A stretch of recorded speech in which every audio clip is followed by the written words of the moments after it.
Welcome to a Telltale Books video. I'm Greg, and I'm doing more in my Stephen King series, really trying to push through everything in Night Shift, which copy I have is the Cemetery Dance edition. It's a special edition that is not in print, but was only published in, I believe, 2020. It's not too old, but picking up copies is going to be expensive. So plenty of other copies of Night Shift out there, both used and new. I believe it's still in print, new in trade paperback. So the next story, last story I did a video on was Sometimes They Come Back.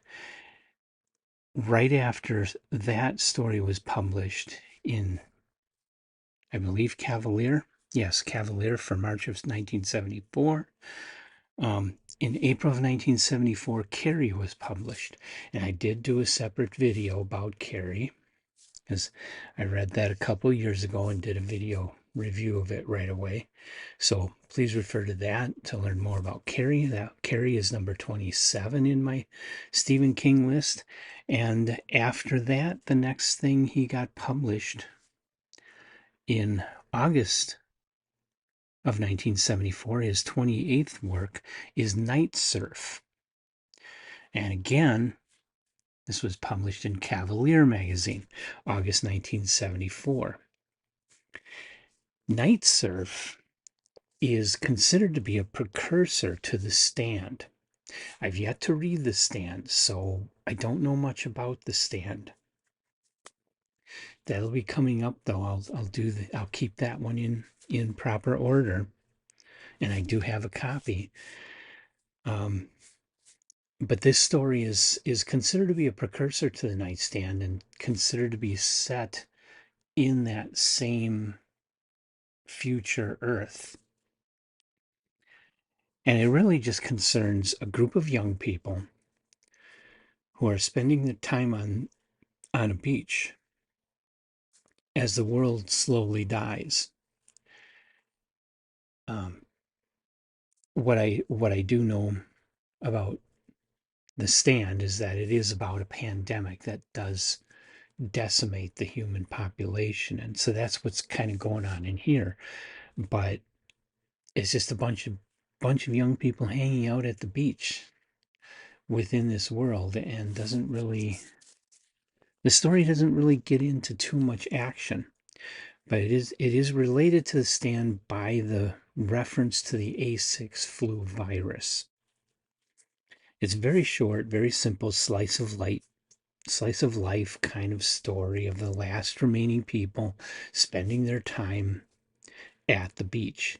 The implications from this story are far greater than what you actually get here. There's, that there must be a much bigger story around this, but you don't get it in this short story.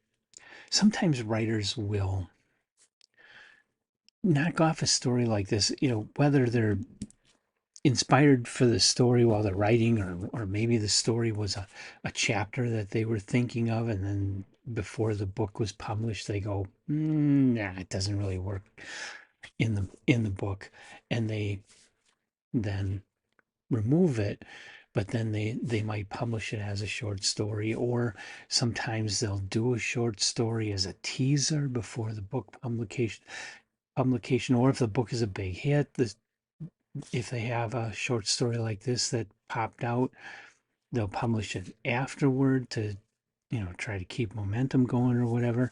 Uh, a wide variety of reasons why a story like this would be written. It's possible King wrote this story and then did more thought about it and said, wow, there's a much bigger story here. And there is. It's just you don't get it here. Which is a weakness of the story, but also because King did write The Stand. If he would have just written Night Surf and left it at that, the story would be kind of bad because there's so much more going on around this, and you get none of it. You just get these people at this beach house hanging out. So the story leaves you wanting a lot more. There just isn't much here. So I definitely not a top tale. I think it's enjoyable, but if you're not really into King, I wouldn't recommend this one because you're not going to get much from it, especially if you haven't read The Stand at all. Like me, I haven't read The Stand, and so reading this story, it's like, give me more. So what? I don't care about these people. I don't care what's happening to them. I'm interested in all these other things that are hinted at going on around it. So I guess I only recommend it to Stephen King diehards. You'll probably like it. You'll probably be interested. Everybody else is going to go, so what? And that is Night Surf. If you've Have you read Night Surf? Leave your comments. What do you think? Do you think I'm way off base? Tell me about it. Talk about it. Don't spoil The Stand for me, but definitely talk about this story. Now, this story was number 28. I'm looking at my list. The Stand is number 51. It's going to be a while before I get there.